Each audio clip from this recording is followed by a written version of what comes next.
Or Skylar. Hey there. Good morning, good afternoon, good evening, wherever you are. Welcome back. It's another Red Pill Religion podcast, Red Pill Religion, where amongst the things we say are that belief in the supernatural, in the transcendent, is normal, healthy, rational, and evidence-based. So please support our work on redpillreligion.com. We are continuing to grow in audience, in influence, and annoyance. And so if you like the kind of work we're doing here, please be sure to hit the tip jar. Through PayPal, Bitcoin. We are on Subscribestar now. We would love for you to become a Subscribestar subscriber. Become a Subscribestar subscriber, and you get to suggest a show or come on one, at least after we've talked about it for a little while. Please feel free to find us on gab.com, minds.com, Facebook, all the best social media sites, plus the terrible ones. You can even find, we do have a group Twitter account, RPR Philosophy, at RPR Philosophy, if you want to use that. So in any case, good to see everybody tonight. As usual on Mondays, we used to do Wednesdays, and we're now on Mondays for the seeable future. We may go back to Wednesdays. Kids in school, it's complicated. In any case, please everybody say hello to Mr. Wright. Mr. Wright, say hello. Good evening, ladies and gentlemen. Everybody, please visit sci-fi-right.com. Where you will see science fiction award-winning and award-nominated science fiction and fantasy writer John C. Wright's got free stuff on there, including a nice link. Oh, John, I am. But please go take that link off your blog right now. It is off my blog. I'm going to actually stop the stream and say thank you. It is off the blog. You just posted the link for anybody who wants to come in here and talk. No. I posted the wrong link and then I corrected it. Oh, did you? Oh, all right. All right. I didn't see the correction. All right. Check it out. All right. The link, it doesn't actually link anyway, but that's okay. That's where you can join us. What else you got going on the blog, John, before we dive in? You can scroll down. I have news articles and on commentary, news, philosophy, and so on and so forth. And every Wednesday is still the day when we publish a ongoing serial. Okay, and stand up to the Puritans. Oh, Lost on the Last Continent is back. Lost on the Last Continent is back. Finally back. I wanted to take a 1-month hiatus, and it turned into a 3-month hiatus, and I apologize to my readers for that because I was just overwhelmed by changing jobs and then the Christmas holidays and so on and so forth. But we're now up to episode 70, and we're very near the end, by the way. I was only planning on running this to about 80 episodes. All right. Maybe slightly longer, depending on how it's not written in stone. It might go longer depending on if I need to add an additional scene to clean up any loose hanging threads. So we should soon see the climax, then the denouement. Right. No, I don't deal with denouements. I usually have just a huge battle scenes at the end and explosions and Oh, you got to at least have the heroes being celebrating at the end or something, don't you? Well, anyway, not your style. Okay, that's fine. That's fine. The hero gets the heroine and the kiss. Oh, that's always good. That's always good. And otherwise, when you hit this blog, be sure to click the works link and buy his stuff because he's got a bunch of books you can read. People kind of like, if you like that kind of thing, why people seem to like it. So no, check him out. He's a very popular and well-respected science fiction author among fans as well as among his peers. So check out his stuff. And I have it on good authority that if you buy every one of his books, he'll give you a free interview. I heard he would do that. So just so you know, you gotta buy them all, but if you buy them all, I'm pretty sure he'll interview you. I'll give you a free interview if you just want to talk to me. I'm not that shy. Well, there you go. No, John, see, you haven't got the whole portrait artist, fine thing going on. No, I actually have a theory about that. I would like to follow in the footsteps of the guy who wrote the Dr. Dolittle books, who said that I write books as a cobbler makes shoes. It's a trade, I don't wait around for divine inspiration. I just use the ideas that I have at the moment, and I use my materials as well as I can to put out a workmanlike product. Well, I will also make anybody a Red Pill Religion member for life if they buy all of his books tonight. Just saying. Just saying. So anyway, check out. If they buy all the books in one night, wow! I'll give them more than an interview. They'll be my best friend. There you go. You can have your own science fiction writer as a best friend. I hope his wife likes you. And you had better. There are two people who met each other because they were both fans of myself and my wife, and they got married. And myself and my wife were invited to the wedding. So that's how kind we are to the fans. I will drive cross country to your wedding if you want to buy all my books. And speaking of Mrs. Wright, you can find her at Jagi She's also got editing services, I believe. So tonight we're supposed to have on a guy named Justin Johnson, a perfectly reasonable, decent fellow. Not, in my view, a professional atheist, but one who genuinely wants the conversation, and says his position very much is that the God of the Bible is evil, by his own standards, which is, he may wish to clarify. The great issue with that being he ain't here. So we're not sure where he is. We're not going to make fun of him. We may have a mess up with time zones. It's a common mistake people make. We'll say a little prayer for him. Hopefully he's not in any trouble or anything. I know it said something about him driving home from work, I think. So hopefully, God bless, he's okay and all that. And if he shows up while we're doing the stream today, he'll show up. If not, it's an impromptu live stream. And so since impromptu live stream, I'll just go with what we were talking about before the show started. I had a really inappropriate. It honestly is inappropriate, but it's, and I apologize in advance. But my immediate reaction to this story was to laugh, which is small of me, and wrong actually. But it says nearly 400 Southern Baptist leaders and volunteers accused of sexual abuse. The word he used privately to me was Schadenfreude. It's a word that is so horrible, it only exists in the German language. It means delight at the misfortune of others. And you shouldn't feel that way, but having been, you and I are both Catholic, and so we're both so used to being on the receiving end of accusations of sexual perversion, pederasty, and homosexuality among our clergy, to find out. Excuse me, I interrupted. You were going to say about the numbers. Please excuse me for interrupting. You were about to say. Yeah, well, I mean, as Matt Walsh, a conservative, blogger personality, really quite well-known one, and a recently noted that this is 400 Southern Baptist leaders going back to the early 90s, and 400 by comparison, the Pennsylvania priest scandal involved 300 cases over 70 years. Okay, so the Southern Baptists here have a bigger problem, well, than the Catholic Church in the state of Pennsylvania anyway. We don't know about elsewhere. And I'm just going to go ahead and excuse myself. It's really, I apologize to any Baptists. You actually deserve our prayers and our sympathy. One of the things that has simply bothered me for a few years now, it's been getting worse and worse, when I see other Christian denominations, like the guys over at Sentinel Apologetics, for example, jumping on the Catholic sex abuse scandal as yet another excuse to go doing more, kick the Catholic Church around. It's not like sola scripturis Christians, Bible-only Christians, sufficiency of Scripture Christians. It's not like they have ever had a perfectly clean house.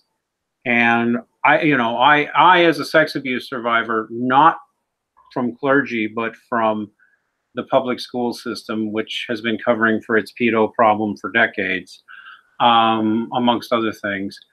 I knew about all this, having been sexually abused, when I became Catholic, and I did because I satisfied myself that the church did not have a worse problem than anybody else, because it doesn't. It still doesn't. It never has.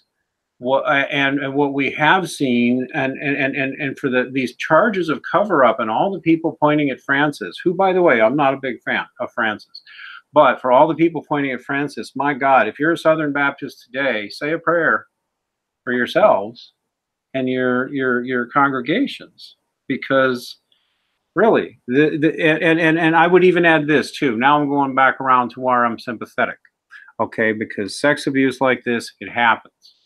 It's an evil that is as old as Adam and Eve. It's as evil as old as Sodom and Gomorrah, at least. Technically, it can't be as old as Adam and Eve. Well, okay, almost as old as Adam and Eve. Let's just put it that way. Certainly, yeah, certainly Sodom and Gomorrah, and then back. And I think that what was going on in Sodom and Gomorrah was probably going on for a while before God decided he had enough. I'll point out, the good Lord flooded the entire earth in the days of Noah, so all flesh was corrupted then. It's not new. It's not new. Right. And you know, I've even heard this crap lately too coming out of people. It's because it's, you know, it's unnatural for a priest to be unmarried. I'm like, I have been in Protestant land, and you know, pastor going after congregant wives, and pastors going out, and for that matter, pastor's wife going after people. Or somebody in the choir has a problem with little boys. Don't tell me that never happens in your Baptist congregation, your Methodist congregation, your little storefront, 40 members of your We Just Read the Bible church every Sunday. Wherever it is you go, you figure this evil isn't there. I have had enough of hearing as if the Catholic Church has a special problem. It does not. And further speaking, let me get this out, and then I'll be spent. Further speaking, it still remains true among all the Christian denominations, and we can even say this about the Jews and their rabbis. All of us, all of our preachers, ministers, pastors, priests, whatever we call them, and rabbis, all of them statistically are safer than public school teachers. All of them from child rape. All of them are a wide shot safer statistically than people in the secular foster home system and the juvenile prisons. And nobody's talking about the widespread abuse and corruption in those public schools, those foster homes, and those juvenile prisons, which is epically worse than what all the Christian denominations are putting up, are dealing with. It's a tragedy. Now I'll shut up and let you talk, John. No. I was only going to say, you don't need to shut up at all. This needs to be shouted from the rooftops. I was only going to say the same thing about public schools that you just said. They're a much worse problem, but the public schools, in effect, act like the secular version of the catechism for modern secular science-worshipping materialism, because the schools are publicly run. In America, at least, they have to be religiously neutral. But the one religion that no one thinks of as a religion, modern secularism, the atheist religion. It is a religion. They have their rituals. They have their dogmas. They expunge their heretics.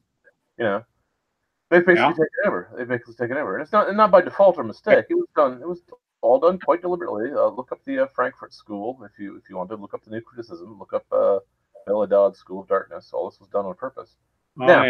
Wherever little kids gather, that's where the predators gather. That's where the pederasts gather. Okay?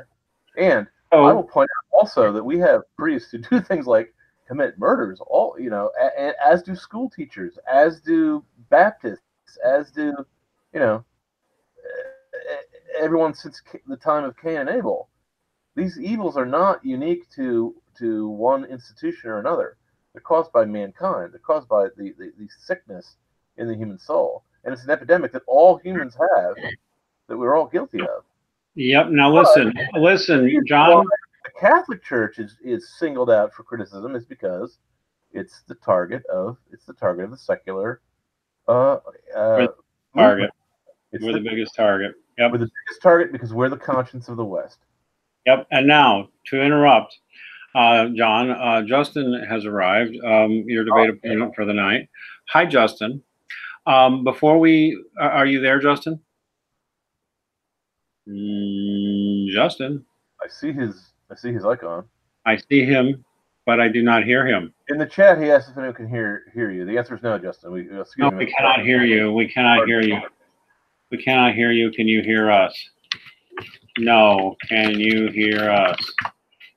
By the way, while he's sorting his technical issues, we might have to reschedule him or something. We'll give you a minute or two to figure out what's going on there, Justin. Let us know. We cannot hear you, sir. Neither one of us. I will mention to close out with this, which I strongly urge both my fellow Catholics and any other Christians or anybody who's simply decent and wants to know the truth and wants to know what false accusations are like, because false allegations destroy lives. There's a reason the Ten Commandments says thou shalt not bear false witness.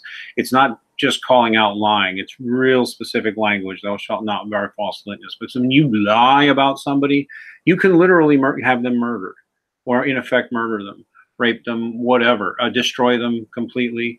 We saw that spiritually. We saw that in the news with the Catholic Covington boys who were accused of being racist on the flimsiest imaginable evidence, and still facing harassment from it. And there were people who were, maybe they were kidding, maybe not, talking about locking all the kids in the school and burning it to the ground. The fact that they were Catholic is not coincidence.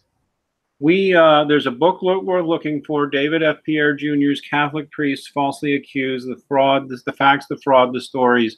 Multiple documented cases of Catholic priests who had done nothing wrong, who wound up, some of them died, including in jail. Some wound up, broken, penniless. Some got justice before they died, but still died broken men. This has happened, and this does not take away from the reality of the perpetrators. But one of the things Catholics and other Christians and anybody who's decent should realize is that we know that people with a political agenda came in to do this. We know that for a fact. Really wicked, evil people, as John has mentioned, Dodd and all that a few times. One of the devil's favorite tricks is to finger an innocent person to cover his own tracks. It's one of the biggest tricks there ever is. If you are a sexual predator creep, your best cover is to find a bumbling, stupid, gullible, well-meaning priest that you can, a person that you can pin everything on. And you may even watch and laugh gleefully while they lynch the guy, and you're the guilty party. Or standing up calling for his head, because if anyone, the big advantage of accusing others of your own flaws is if later on someone gets a clue that you're also guilty, you can merely accuse that person of doing what you just did, accusing someone of what you're guilty of, being a hypocrite. And then any onlookers just see two people accusing each other of the same thing, and our natural instinct before we look at evidence is to just assume everyone's kind of half right. The idea that one person is completely innocent and is falsely accused, and the other guy's just a damned liar, and I use that word advisedly, is very rare for us to conceive, for us to imagine. Hey, Justin, how you doing? Can we hear you now? Oh, Justin, we may have to reschedule you, buddy. Are you there?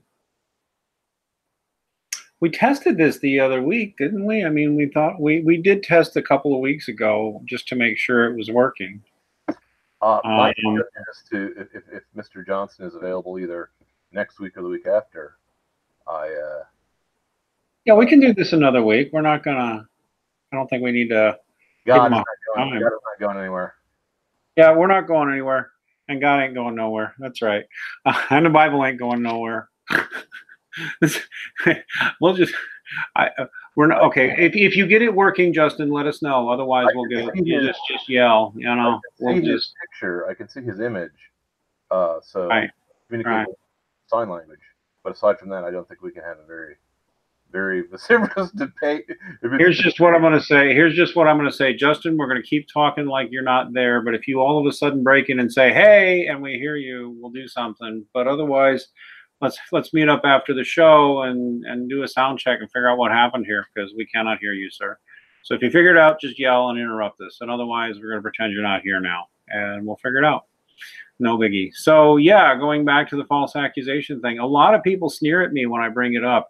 And by the way, one of the things you got to get used to, like I used to get into this when I did men's rights stuff, because the rate of false allegations of domestic violence and the rate of false allegations of child abuse and the rate of false allegations of rape and other crimes in family courts as a bargaining chip for winning custody and other things is staggeringly high. We can't get a study on it because people who try and publish any info on it get in trouble. But we've had any number of estimates, and the rate of false allegations in family courts may be very easily be the majority of such allegations in family court during divorce proceedings. And the number of men I've met, counseled, and tried to act as an advocate for. Quite a number of them, and it's too emotionally draining. I almost can't talk to somebody who's going through something like that anymore because I've dealt with so many. And this is just family court. This isn't about priests or anything else. This is just family court. And this doesn't even get into what we know about how within the criminal system, this is such a taboo subject, but the rate of false allegations in the criminal system is higher than any feminist wants you to hear. And everybody in law enforcement knows all this. And the funny thing is, though, as soon as you speak up about false allegations and defending a false, defending this issue, people immediately begin to suspect you. It's very, and this is probably why the Ten Commandments, just thou shalt not bear false witness, because as soon as you defend an innocent man that others think probably guilty, you look like, yes.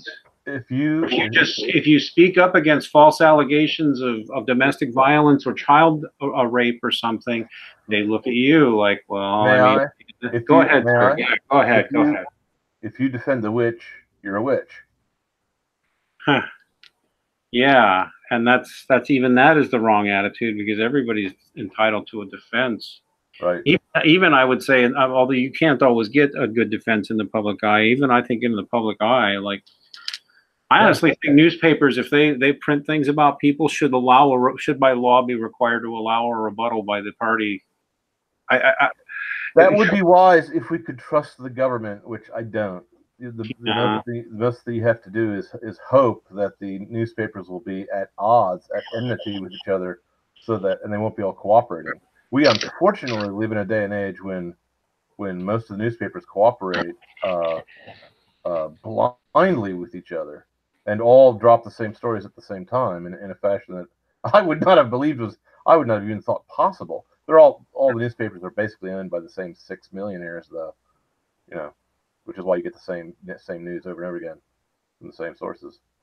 I speak as a guy who used to be a newspaper man. I mean, I'm not just a conspiracy theorist who's speculating blindly. I'm talking from my personal knowledge. Same Raza asks us an interesting question, which is a subject changer, but we've probably said what we're going to say. Really, Christians of all kinds, stop being afraid. Have the courage to look and ask if what you're hearing is a true or a false allegation. Defend the falsely accused. It's a Christian thing to do. Now, Same in the comments has a question, but I love comments like this. Same is a Jew, by the way. I mean a real one. I mean like a believing one. It says, I mean, how old is the papacy as an institution? 1,600 years. That I have a scandal. Yeah, they would have a scandal or two from probability alone. It's going to be more like we would hold it. Well, go ahead. Peter was the first pope, and he was anointed when Jesus was still alive. So basically, 2019 minus 33. Whatever that works out to. Even people who dispute the papacy has any legitimacy or think it's legitimate, but like the Eastern Orthodox think it's legit, but that it's overstated, whatever. Even people who are not papists will tell you can find out from church sources too. The term pope completely developed as an affectionate title for the bishop. Papa. Means daddy. It literally means il papa, as they call him in Italian still. Il papa. It means daddy. It means papa. It really does. And that's really where it came from. He's daddy. And not in a sick, perverted prostitute either. Not in the way we were just discussing. Yeah. Papa. Me papa. mi mama, mi papa. And so, and actually to this day, there's a sort of a tension within the church because it's an official title, but not. It goes back and forth whether it's. I mean, we genuinely believe he sits on the chair of Peter and all that, but I mean, it develops as an affectionate title, and he could drop the use of the term and just call himself Patriarch of the Catholic Church or something. But you know, it's actually older than 1,600 years. I guess if you want to argue at 1,600 years, you'd say that at Nicaea, the papacy took on more power than it needed. If you're not a papist, that's kind of where those tensions might have started. I'm sorry, what were you going to say? He wasn't asking about the term, he was asking about the institution. The church is 2,000 years old.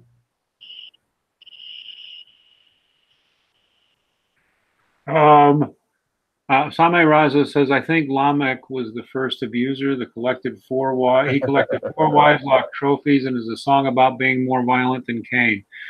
You know, I'm going to be interested when I get to that part. I'm reading the entire Bible with my son. You'll get there soon. That's right in the beginning, before the flood. It's the next thing that's mentioned after the murder. Oh, well, that means we already read it. It means we already read it, and my feeble old brain forgot it. What's this? What's the tale of Lamech again? It's very simple. He says, "Ada and Zillah, hear my voice." He's talking to his 2 wives, and he says, "I have wounded a young man to my hurt and killed a man for wounding me," meaning he takes disproportionate retaliation. If you hit him once, he hits you 10 times. Okay. And that's one of the few things that's mentioned by name before the good Lord destroys the earth in the flood of Noah, when all flesh is corrupted. According to Talmudic legend, not according to the Bible, but according to the legend, Lamech is the guy who actually kills Cain by mistake. He's out hunting after he's gone blind, being led by his children, and when the children see a huge, gigantic shape on the horizon, which they don't recognize as their Uncle Cain, Lamech kills him with an arrow. So we've got another. Okay, I remember now. All right, Lamech was pretty brutal, wasn't he? In the comments, we have been invaded by some. We have been invaded by a hardcore trad Catholic. Sedevacantists, I don't hate you, but you're just wrong. Please just come back, please. Join St. Pius X or something. We got Trad Catholic here saying anti-Pope Francis is covering up for several bishops, cardinals, and priests. To learn more, go to VaticanCatholic.com. And the problem is Vatican Catholic is a Sedevacantist group. So to be honest, sir, you're a heretic. As far as I'm concerned. He's a schismatic. A heretic is someone who deviates. A heretic is someone who deviates on religious teachings. A schismatic is someone who doesn't recognize the authority of the Pope. Yeah, you're a schismatic. I'm sorry, I've looked at enough of you guys' material. You want me to believe John Paul the Great and Benedict and John Paul the First and Paul the Sixth and all, and how far back are we going to climb this back to where we haven't had a pope now for, I don't know, 70 years now? I'm like, at some point something's wrong. You're unhappy with the See of Peter. Mistakes have been made. We've had bad popes before. Look at the Borgias. Have fun there. No, there's one pope. He's in Rome right now. You know, maybe Benedict, huh? And even if you honestly think that the current pope in Rome is not the official head of the church, then become Eastern Orthodox. You have no right to start your own church. That's true. You're required as a Christian to stick with the church. And the Eastern Orthodox, they have a system of they're ruled by a council rather than by a single head, by a single archbishop. So you have no excuse, my friend. You have an excuse for breaking away and starting your own. Yeah, I'll stand up for Society of St. Pius X. I had been down on them, but Taylor Marshall convinced me that Society of St. Pius X is okay, and there's another one too. But no, sorry. Vatican Catholic is a group that basically holds every pope we've had since the 60s is evil, maybe even going back to the 50s, some of them. Sorry, can't hang. I joined the Vatican II Church. Jean Paul the Great was... I go after the name of a man who was canonized by Saint John Paul the Great, who was one of the reasons I became a Catholic. I'm just so very sorry, sir. I don't find your source credible. I don't hate you. I hope you come back to sanity. What I think. By the way, speaking of which, have you ever heard of Malachi Martin? I'm sure you have. Who, me? Yeah. No, I've never heard of Malachi Martin. Why were you sure that I had? Oh, I don't know, because you're Catholic and you're into reading things. He's been around. Is he over 100 years old? I don't read. Not quite. I don't read new things because they haven't stood the test of time. Yeah. Well, then we don't have to go too much into it. I know a lot of the Sedevacantists hate him, and some of them like him, but well, with all the bad things that are happening in the church these days, the Malachi Martin, the late Malachi Martin, the late Father Malachi Martin has taken. He's getting a new respect. People are taking up a new interest in him, and he died. Let's see, when was this? When did he die? He died in the 90s, I think. Either that or the early 2000s. 1999. All right, good. And he was born in 1921, so not quite 100 years. You can read him in 2 years, John. But he wrote a lot of very provocative things. He was the religion editor of National Review during the 1970s, which is an interesting thing all by itself. He was a former Jesuit who left the order, allegedly because he had worked as a secretary to a cardinal. He was a Jesuit. I'm pretty sure he was a secretary or cardinal. He had been involved in a lot of the Vatican II stuff. What were you going to say about him? Since I didn't know. Oh, well, he wrote and said a lot of provocative things, some of which turn out to have been true. But he also made his living saying provocative things about the Catholic Church for the last few decades of his life. And right now, I've had a number of people approach me or bring up Malachi Martin. And to be honest, I got more interested in him for a little while too, just because a lot of the stuff that we're seeing coming out now was stuff that he was talking about. So he's fascinating to read, but I warn people about him at the same time. The Taylor Marshall and Patrick and what's his name? Well, anyway, some well-respected, well-known Catholics did an analysis of this guy. So just for anybody who gets tempted to read Malachi Martin, just watch out for the guy. He was a former Jesuit priest. He did leave the order. With permission. He was not excommunicated.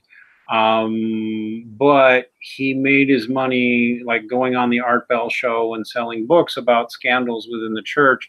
And it's not clear that everything he wrote was true. Some of it probably wasn't. There's a lot of Sedevacantists actually who you would think would like Malachi Martin, but quite a few of them don't. And they say he's a fraud. So I mention all this for the reason of be careful what sources you read, people. And that's just in general, just a general finger wag, if you will. Be careful. Don't trust the mainstream media. Don't trust every wild-eyed guy who tells you he's got the real truth. Remember God's in charge and your knowledge of events is limited. That's my little rant about that. Martin is fascinating, and other guys like him are fascinating. There's another guy out there that I like, and I poke in on him once in a while to see what he's up to. He goes by Trad Cat Knight, and he's interesting, but he's deep into convinced that we're in the end times right now, which is both distinctly possible and also distinctly possible is not the case at all. But he's, totally convinced, and he pulls in a lot of Catholic and other biblical sources, like he knows what's going on. Well, no, he knows some things. He knows some things.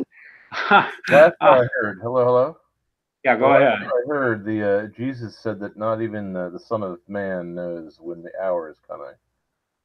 Oh yeah, oh yeah. No, But no one knows the hour or the day. Yeah. I have great respect for people who think the end times are coming because it seems to me that in previous years there was a no man's land between the church and the anti-church, between Christ and Antichrist, that a person of goodwill could, not be on our side. Hello? And Hello? Oh, Can anyone hear me? hello, I can hear you now. Yes. hello. Oh, finally. That took forever. I'm sorry, my microphone seems to have gone on the fritz and I had to delete the driver and re-download it. I have no idea what happened, and I'm really sorry about that. Well, we'll burn you at the stake next time, and we'll let you live for another week. Well, hardy har har. I would rather blame the gremlins myself. They afflict everyone, the just and the unjust alike. Well, I'm going to call it that it's too late, Justin. We've been going on 40 minutes here. But I'm sorry. I thought we'd agreed to do it at 9 o'clock Eastern Standard, because I don't get home from work until quite late. That's why I kept saying I should do it at 9. Oh, I see. Well, does 9 work for you next week, John? Yes, 9 will work for me next week. Sorry about that. No, that's all right. Well, we didn't communicate well, so that's okay, Justin. At least you have it working. We'll try and make sure to test another time. We've just had a good time rambling about other things completely. So, well, is there anything you would like to say to me? I don't know, Mr. Wright. I had prepared a couple of opening statements. Did you want to do that, or would you rather wait till next week? We can hear it. Well, no, it's up to you.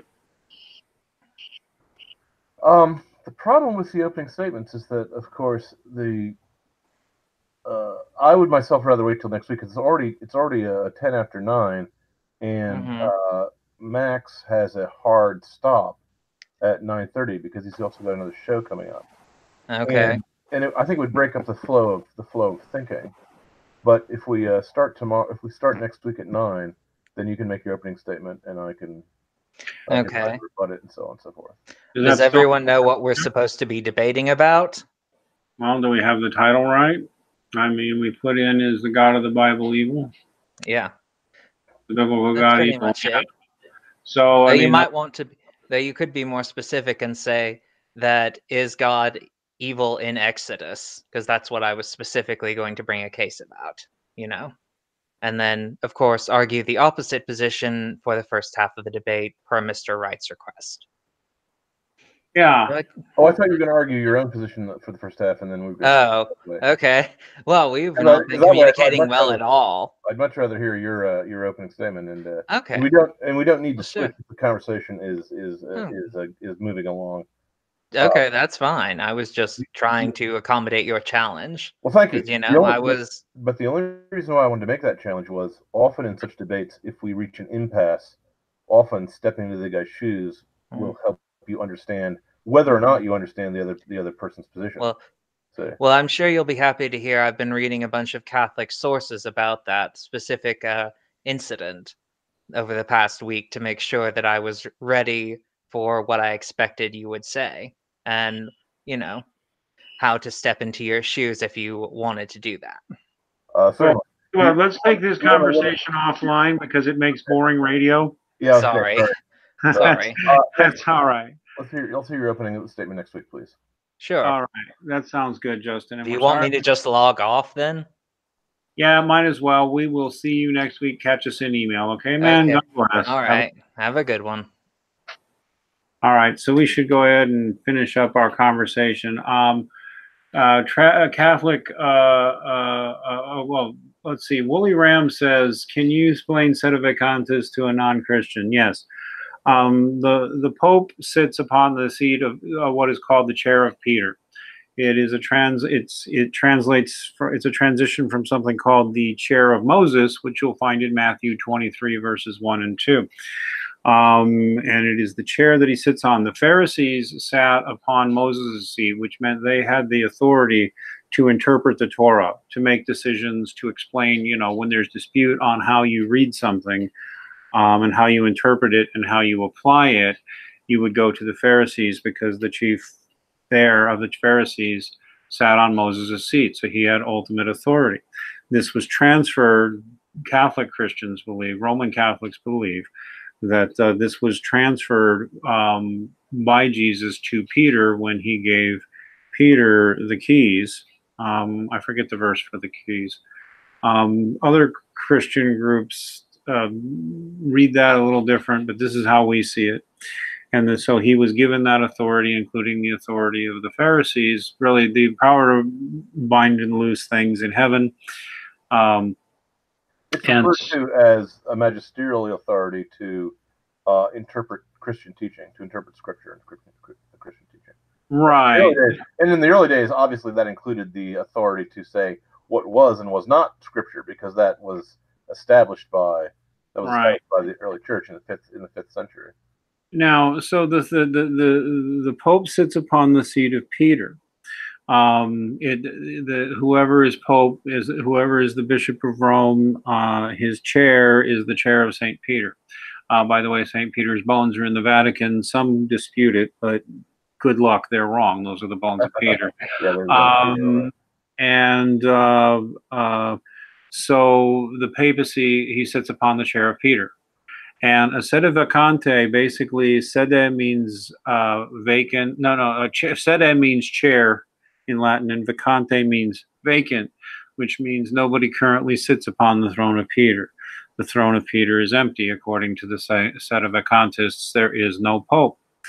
Now, on a historical basis, you can identify a few points in the last few hundred years, in the last 2,000 years, where there temporarily seemed to be no pope. That has happened a few times, especially when there were wars between competing people who said they were pope and things like that.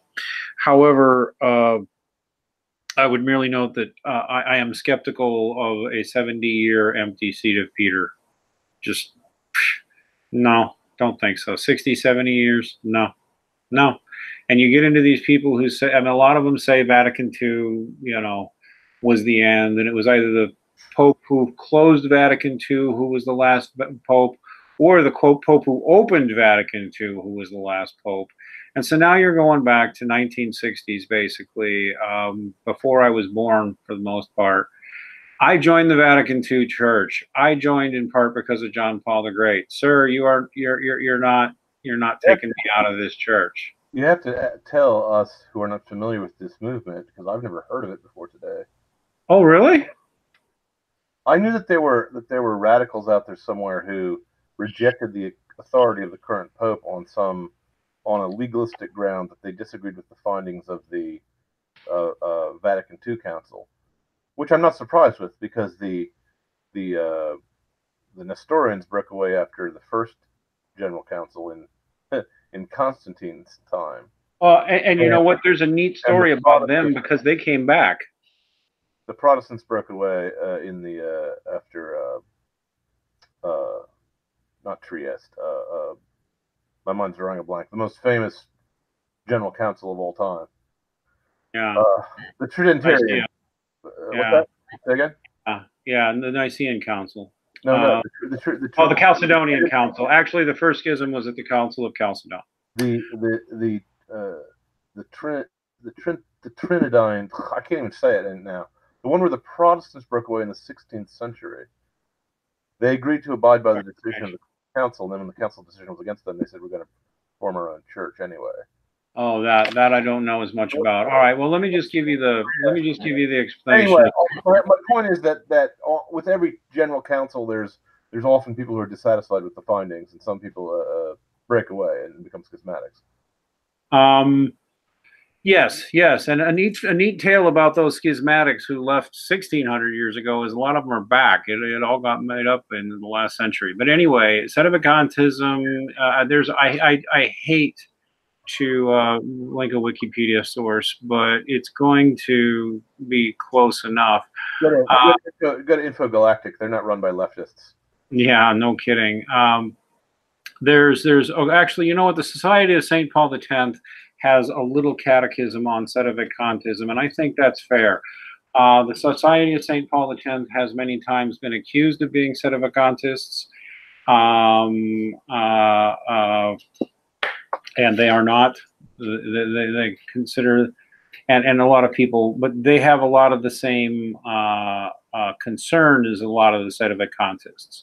So if you go to a Sedevacantist, basically, John, you are going to walk into a church that is run, operated exactly like a church in Chicago in 1950 would have been run, or Baltimore. I mean, it's going to be just like that. There will be altar boys and only altar boys. There will be the Latin Mass, and there will be nothing but Latin Mass. These are people who actually, since the 60s, have refused to touch the new Mass, have refused to even embrace the vernacular in the Mass. Say this is now, Society of St. Paul X doesn't say this. They're a little more rival, but the real Sedevacantists believe we have not had a pope since Vatican II. Please allow me to cut to the chase, because I don't really care that much about these people. Do they have any argument aside from the Protestant arguments that their interpretation of church teaching is better than the church's interpretation of church teaching? Yeah, I'm not going to make their case for them. I'm just not going to try. I'm not asking to make their case. I'm asking you to tell me what their case is, because I've never heard of them before. Oh, really? Well, there's several splinter groups of Sedevacantists, some with hundreds of thousands of followers, even millions. And they don't agree with the findings of Vatican II, right? Essentially, yes. Vatican II, the whole church went astray at Vatican II. Yeah, boom. The whole church went astray, and they're right. Okay, got it. Yeah, and so they are stuck in amber on everything in 1950, which isn't. It's not all wrong, but and there are several such groups. I have great sympathy for them. I like altar boys, and I really like the Latin Mass. I don't like hearing it in English, but that's just a matter of personal taste. That's not a matter of religious teaching. Yes, a few of them have gone so far as that they are known as conclavists.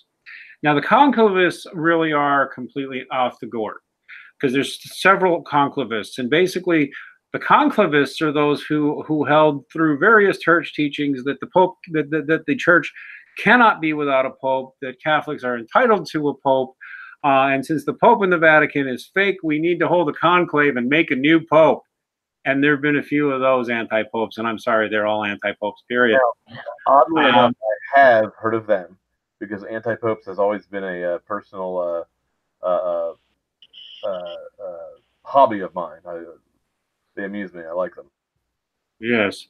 If you're looking for traditional Catholicism, it does turn out that a number of so-called Sedevacantists who are that much into Pope have either gone to become Eastern Catholics, which is actually kind of okay, or have joined us. That's at least respectable. That's legally consistent with itself. Yes, yes. And the Society of St. Paul X, which condemns Sedevacantism, but has also pretty much resisted almost everything that comes out of Vatican II. They're not saying Vatican II is a heretical council. They're just saying, we're not doing that. No, not doing that. And they've had fights with the Vatican, but they are not schismatic. They are not excommunicated. Their orders and sacraments are valid. But I mean, they'll give you the deal, because they can explain really well why they're unhappy with Vatican II without having actually left the church. Yeah. And you go to Society of St. Paul X, and there's a couple of others too. They're like, we understand why the Sedevacantists are upset. We understand exactly why they're upset. We're not Sedevacantists, but we're old school here. I don't have any beef with people who are unhappy with the church but haven't left, because that's just the state of man. I believe all the American bishops are kind of in the same boat. They they don't really seem to be all that interested in preaching church teachings and all its discipline and rigor here in America, much to my chagrin.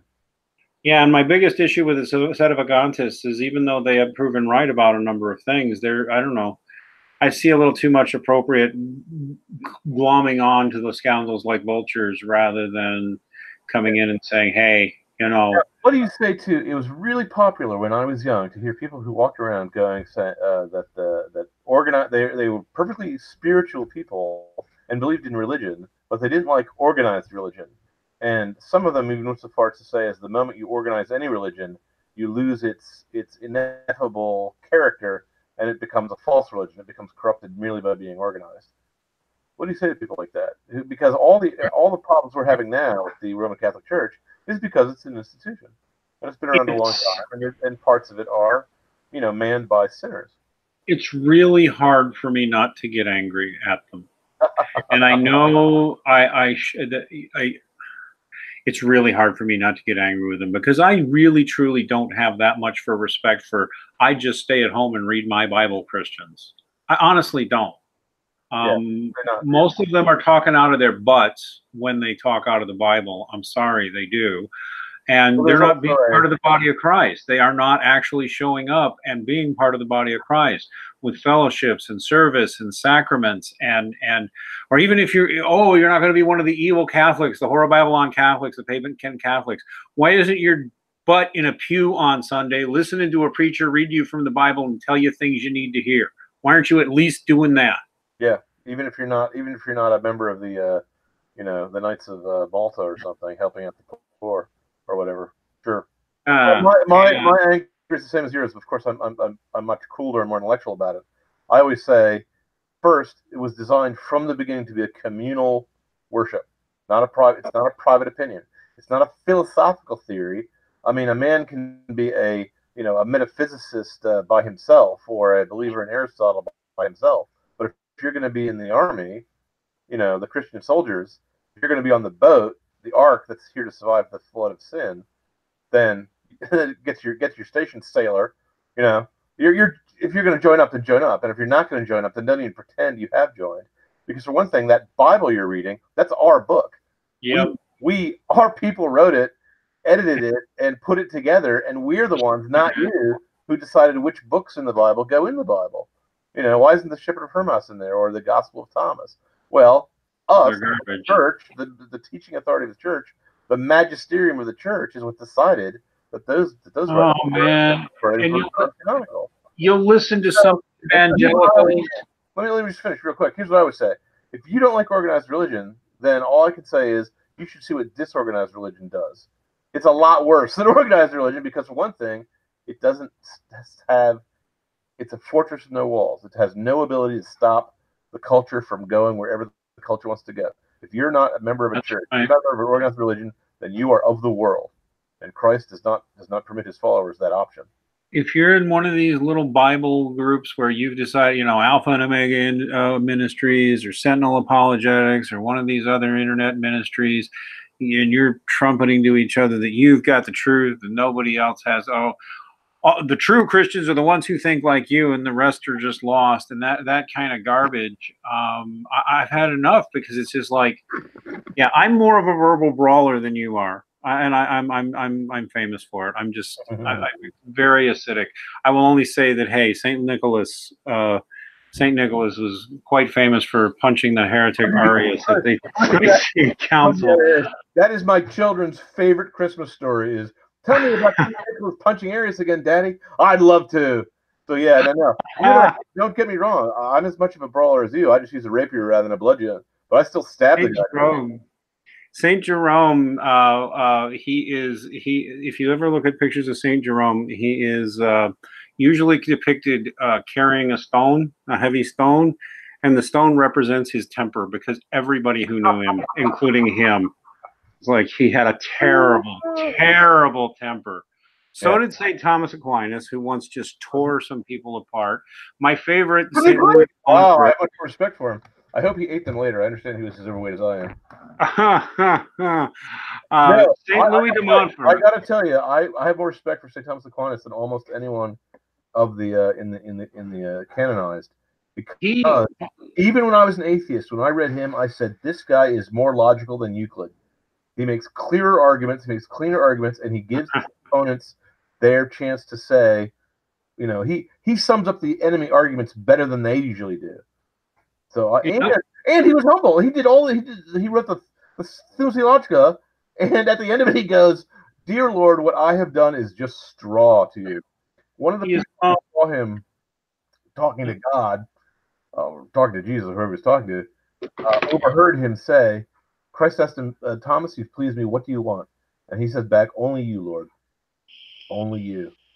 Now that is a saint. That is what you and I have to aspire to as well as the Christian. We got to be saints, because there's nothing else in life. I don't think he was generally known as having a temper, but once when it was published really, that to believe in God, you kind of have to be not rational. and kind of have a non-rational part of your head that accepts that there's a God, but the rational part of you doesn't think there's one. He's famous for just having just split the sky with his rage. As he should have, his entire body of work was directed against that. The last time, by the way, the reason why I'm so shell-shocked about arguing with atheists is the last atheist I argued with brought up that point as his first point. I pointed out that neither I nor Aquinas nor the Catholic Church teaches that. The Catholic Church teaches, as a matter of dogma, that a rational man can deduce the existence of God. Okay, so our faith is that you don't need faith to become a deist. Everybody's capable of coming to what's called the natural understanding of God. The natural understanding. Absolutely. And this guy wouldn't believe it, and he just kept saying, "No." It was like the time Kathy Newman on BBC4 was talking with I can't think of Peterson. The atheist kept saying to me, "So what you're really saying is reason can take you a certain degree, but you have to make a rational leap of faith at the end." And I would say, "No. That's not what I said." And he wouldn't believe that I had said what I said. And he kept trying to convince the audience that we were debating in front of that I didn't say something I had just said. He tried to gaslight them with me right there. And I found it so infinitely frustrating that I came to the conclusion that there's something wrong in atheist brains that makes it so that they can't really stay on topic when you debate them. Daddy issues, I'm telling you. It's daddy issues. It really is. It really is. You have the numbers. They're afraid. They're mad at their dads. I'm sorry. That's most of them. And they're afraid of men. And they're afraid of father figures. I was an atheist, and I was not afraid of my dad. I thought my dad was the greatest. I understand you are, but you are a statistical outlier. I agree. And I was an outlier enough that when my fellow atheists all went crazy, I decided to leave them and to go to where. We can also say we know about the research too. Children follow their fathers in how seriously they take religion. So I mean, it's in any case, a natural understanding of God doesn't bring you to Jesus or the church or anything else, but a natural understanding of God. Most people are born with it. Right. And if you've lost that natural sense, there's countless rational proofs that you can look at that there has to at least be a God. From there, your leap of faith is going to be, oh, well, is Jesus Christ that? It's not a leap of faith. You then have to use something other than abstract reasoning. You have to get up out of your armchair as an armchair philosopher and go read a history book and look at the historical claims of Christ and find out, was that person a historical character? Well, there's more evidence he exists than that George Washington exists.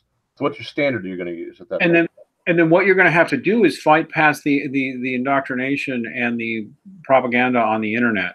People laugh at me when I say this, but the internet has been seeded with atheist propaganda and with lies. And it's all over Wikipedia. It's all over a number of sites. And you got frauds like Richard Carrier out there saying ridiculous stuff no actual historian would say. Yeah. And they don't get a check on it because really, it's rational to believe this stuff. You don't have to believe it, but it's rational to believe this stuff. Let's draw it around to let's draw this conclusion around to the beginning of this conversation. The reason why predators show up where there's lots of little children gathered is because predators go where the prey is. They go where there's no defense. The reason why these people who have an agenda go to places like newspapers and encyclopedia and Wikipedia that pretend to be neutral and objective and make it so that they're not neutral and objective. They join up, they hide their agenda, and they just slowly centrists. Yes. The reason why they go there is the predators go where the prey is. That's the way to. If you're trying to spread the truth, you shout it from the rooftops.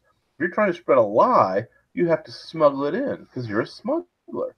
And works is he avoids attention. Tied directly to the secular social justice movement is the atheist movement that has been doing that to Wikipedia and has been doing that to Google search entries with help within Google for years.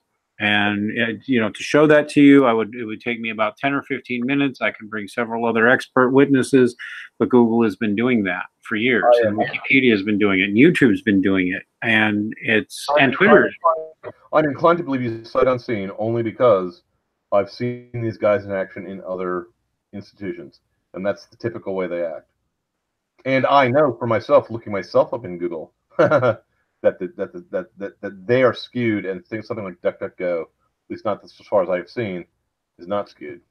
Yeah, DuckDuckGo is less skewed, but everybody admits DuckDuckGo is still skewed because DuckDuckGo is still dependent on some of the stuff that Yahoo, Google, and the others use. It's not it's much better though. It's much better, and I do use it preferentially. I'll even give them a plug. Yeah, we'll take it. Not that they're an advertiser or anything. We should get some of those. All right, listen, guys. We had an impromptu conversation here. It's been about an hour. I hope you all enjoyed it. I'm going to change the topic on this so that it reflects what we mostly talk about: Catholic priests, false allegations, etc. And we will have Justin on hopefully next week. So 9, and tell everyone you're going to be delayed by half an hour, 9 to 10. Is that okay? That's right, and we'll be starting at 9 next week, not 10. That's not our normal start time, but that's when we'll be doing it. So everybody give us a like, give us a subscribe, hit sci-fi-right.com, hit redpillreligion.com, hit that tip jar, buy some books, and God bless everybody.